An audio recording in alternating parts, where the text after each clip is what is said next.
जय हिंद। आज हम पढ़ेंगे जो वित्तीय अधिकारों की पुस्तिका के बारे में हम चर्चा कर रहे थे, उसी को आगे बढ़ाते हैं। और खंड 3 में हमने आवर्ती आकस्मिक व्यय की स्वीकृति के अधिकारों के बारे में पढ़ा था। इसमें प्रशासकीय विभाग को पूर्ण शक्तियाँ दी गई हैं। परिशिष्ट 1 में दी गई आकस्मिक व्यय की मदों की सूची के अनुसार विभाग प्रमुख को पूर्ण शक्तियाँ दी गई हैं। परिशिष्ट 1 में दी गई आकस्मिक व्यय की मदों की सूची के अनुसार, और कार्यालय प्रमुख को भी पूर्ण शक्तियाँ दी गई हैं, और इनकी जो सीमा रहेगी वो परिशिष्ट 1 में दी गई आकस्मिक व्यय की मदों की सूची के अनुसार होगी। अगला हम खंड 4 की तरफ बढ़ते हैं, जिसमें दिया गया है कि मृत शासकीय सेवक की मृत्यु दिनांक को बकाया प्लॉट, भवन क्रय या भवन निर्माण या उस पर बकाया शेष तथा ब्याज की राशि को अपलिखित करने की शक्ति। यदि किसी शासकीय सेवक की सेवा में रहते हुए मृत्यु हो जाती है और उस पर शासन से लिया गया कोई भूखंड क्रय का या भवन निर्माण का या भवन क्रय का अग्रिम अगर कोई बकाया है या उस पर ब्याज बकाया है, तो उस दिनांक के बाद में उसके परिवार से वो राशि वसूल नहीं की जाएगी या उसके स्वतों से वसूल नहीं की जाएगी, और उसको अपलिखित किया जा सकता है। और इसको अपलिखित करने की शक्तियाँ विभागाध्यक्ष को हैं पूर्ण रूप से, जिसमें वित्त विभाग का जो ज्ञापन है 8 फरवरी 1995 का, उसमें दी गई शर्तों का पालन करना पड़ेगा। और ये ध्यान रखने वाली बात है कि सेवा काल में जीवित रहने के दौरान अगर उसके कोई भी वो डिफ़ाल्टर नहीं होना चाहिए। मतलब जीवित रहने की अवधि में मूलधन और ब्याज की कोई भी राशि अगर होती है तो उसको पात्रता आएगी। और जो ये अपलेखन की शक्तियाँ विभागाध्यक्ष को दी गई हैं उसमें ये ध्यान रखना है कि इन रकमों का अपलेखन नहीं किया जाएगा जो उसने जीवित रहते हुए भी नहीं चुकाई है।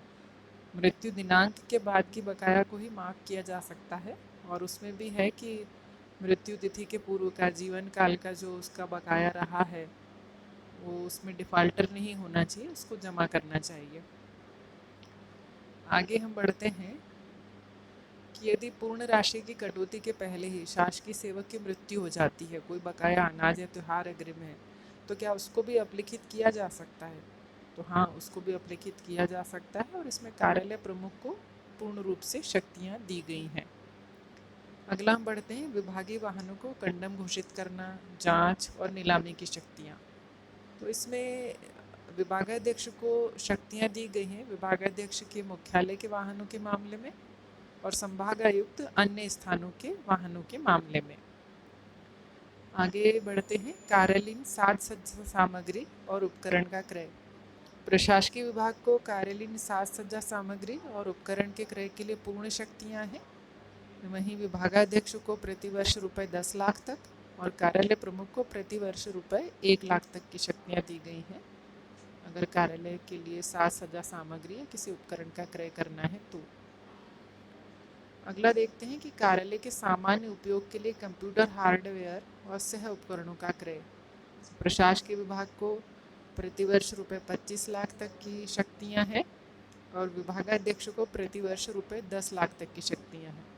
इसमें शर्तें ये रहेंगी कि इसमें फर्नीचर और एयर कंडीशनर शामिल नहीं है, और परियोजना जिसके लिए कंप्यूटर तथा लगने वाले अन्य उपकरण खरीदे जाना है बजट में नवीन मद के रूप में अनुमोदित होना चाहिए। अगला बढ़ते हैं हम खपत योग्य जो स्टोर सामग्री है, जैसे पेट्रोल है, ऑयल है, लुब्रिकेट्स है, इनके क्रय की स्वीकृति किसको है? तो अगर इस प्रकार की कोई सामग्री होती है तो उसके क्रय की स्वीकृति के लिए वित्तीय अधिकार की पुस्तिका 2012 के खंड 5 में प्रावधान किए गए हैं, और कार्यालय प्रमुख को इसमें पूर्ण शक्तियाँ दी गई हैं शासन के द्वारा समय समय पर जो नीतियाँ निर्धारित की जाती हैं इनको लेकर के उसके अनुरूप। तो इस प्रकार से हम देखते हैं कि ये अधिकार भी कार्यालय प्रमुख के पास ही हैं। आगे खंड 6 की तरफ बढ़ते हैं, जिसमें टायर ट्यूब तथा बैटरी क्रय के बारे में बताया गया है। कार्यालय प्रमुख को इसमें पूर्ण शक्तियाँ दी गई हैं, और शर्तें इसमें यह हैं कि इस शर्त पर कि पुराने टायर ट्यूब नियत माइलेज तय कर चुके हों और बैटरी की जो उल्लिखित अवधि है वो पूरी हो चुकी हो। यदि नियत दूरी के पहले टायर ट्यूब को चेंज करना है या निश्चित अवधि के पहले बैटरी को बदलना है, बहुत ही आवश्यक हो जाए ऐसी स्थितियाँ, तो फिर अगले उच्च अधिकारी की अनुमति लेनी पड़ेगी, उनकी स्वीकृति पर फिर ये चेंज हो सकता है। सामान्य स्थितियाँ हैं अगर माइलेज और अवधि पूरी है तो कार्यालय प्रमुख को शक्तियाँ हैं, और यदि माइलेज पूरा होने के पहले या बैटरी की अवधि पूरी होने के पहले उसको चेंज करना है तो फिर कार्यालय प्रमुख से एक अगला उच्च स्तर के अधिकारी इसके लिए सक्षम होंगे, टायर ट्यूब या बैटरी क्रय के मामले में। आगे हम देखते हैं कि विशेष आयोजनों, विभागीय परीक्षा, सेमिनार, वर्कशॉप तथा प्रशिक्षण के लिए हॉल और फर्नीचर, अन्य संबंधित सेवाएं किराए पर लेने की स्वीकृति। कार्यालय प्रमुख को इसमें पूर्ण शक्तियां दी गई हैं, और शर्तें इसमें ये हैं कि किराए पर लिए जाने वाला जो स्थान है इसको कार्यालय प्रमुख किराए पर लेंगे, वो शासन, अर्धशासकीय, शासकीय सहायता प्राप्त संस्था होना चाहिए, केंद्रीय या राज्य सरकार के किसी लोक उपक्रम के स्वामित्व में होना चाहिए, उसको किराए से लिया जाएगा। अब अगला हम देखते हैं उपकरणों एवं यंत्र सहित कंप्यूटर हार्डवेयर को किराए पर लेना, लीज पर लेने की शक्तियाँ। विभागाध्यक्ष को इसमें पूर्ण शक्तियाँ दी गई हैं, और इसमें शर्तें ये है कि क्रय नहीं किए गए अथवा जो मरम्मत नहीं किए जा सकते हों, क्रय भी नहीं कर सकते हो हम, खरीदने के लिए हमारे पास बजट नहीं है, हम उसकी जो पुराने अगर हमारे पास हैं तो हम उसकी मरम्मत करवा के उपयोग में नहीं ला सकते हैं, उसी के विरुद्ध हम किराए पर या लीज पर ले सकेंगे। और ये भी ध्यान रखना है कि किराए या लीज की जो वार्षिक राशि होगी जो हम देंगे, वो नवीन वस्तु को क्रय करने में या हार्डवेयर के क्रय करने में जो हमको राशि खर्च करनी पड़ेगी उसके 40% से अधिक नहीं होनी चाहिए।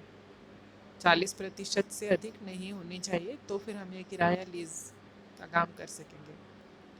तो जो वित्तीय अधिकारों की पुस्तिका 2012 में जो महत्वपूर्ण बिंदु हैं कार्यालय में काम आने वाले, यदि आप व्याख्यान करते हैं तो व्याख्यान में भी आपके लिए सहायक रहेगा, और इसके अलावा किसी विभागीय परीक्षा के लिए भी आपके काम का है। इवन ये भी है कि यदि आप एक शासकीय सेवक हैं और आपका कोई क्लेम ऐसा है कार्यालय में है, तो भी आपको ये मालूम होना चाहिए कि इस पर्टिकुलर क्लेम को स्वीकृत करने के लिए किस अधिकारी के पास में वो शक्तियाँ हैं। तो ये भी आपकी जानकारी को बढ़ाएगा। हम कुछ एक बिंदुओं की इसमें और चर्चा करेंगे जो स्पेशली विभागीय परीक्षा के दृष्टिकोण से महत्वपूर्ण होंगे, और आपका कोई सजेशन हो इसके बारे में तो स्वागत है उसका। धन्यवाद। जय श्री महाकाल।